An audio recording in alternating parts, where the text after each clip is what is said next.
Hi, I'm Susan Guthrie of Divorce in a Better Way, and today I want to talk to you about the advice you don't want to hear, but you really need to listen to. So here's my tip for today. Divorce is not about the past. Divorce is about the present and the future. And you may ask, well, why do I not want to hear that? I've been doing this for 30 years.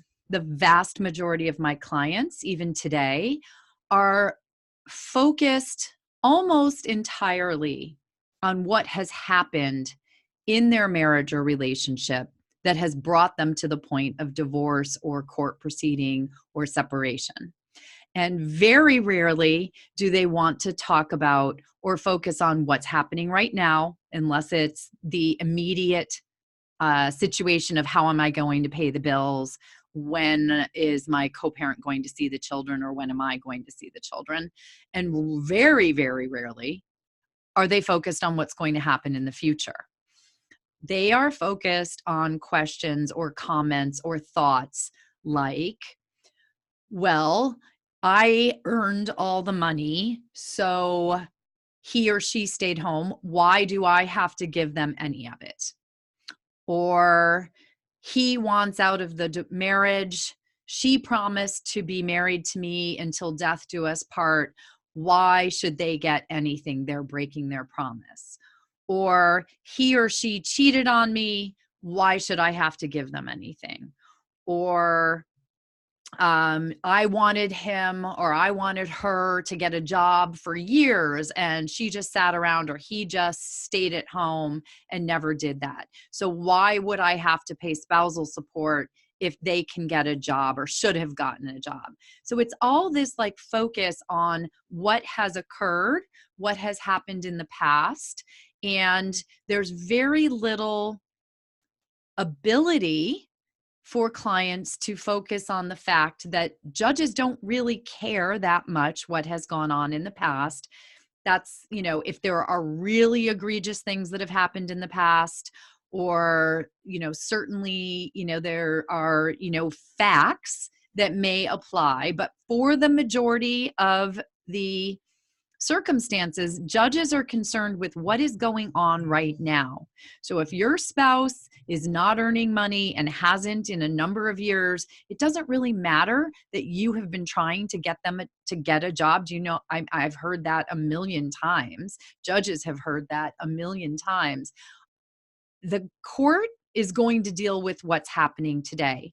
It doesn't mean your spouse will not need to at some point onboard themselves into a job and start becoming self-supporting if they are able. And that's a whole nother video that we'll talk about what an earning capacity is.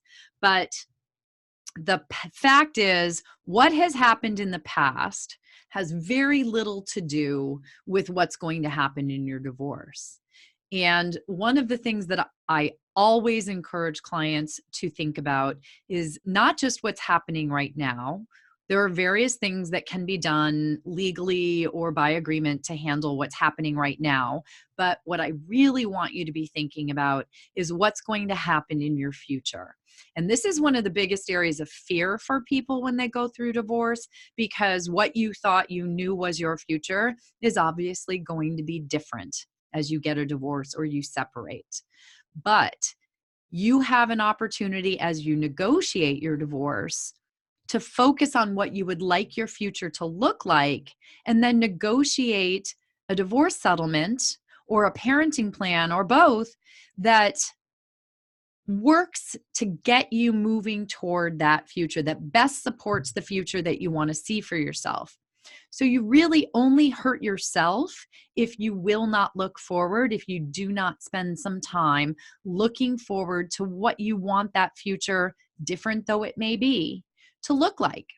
This is one of the reasons why a lot of the divorce coaching and legal coaching that I do is strategy and is forward focused. I work with all of my coaches or all of my clients in my elite coaching programs to get them focused on where they want to go and how we can strategize a settlement and negotiations to get them there. So You don't want to hear it that no one's interested in what happened in the past, but for your own sake, to some extent, focus on what's happening right now, or understand that that's where the focus is. But really, for your best interests, focus on your future. So stay tuned for some more videos coming up on the divorce in a better way, tips and best practices for your divorce.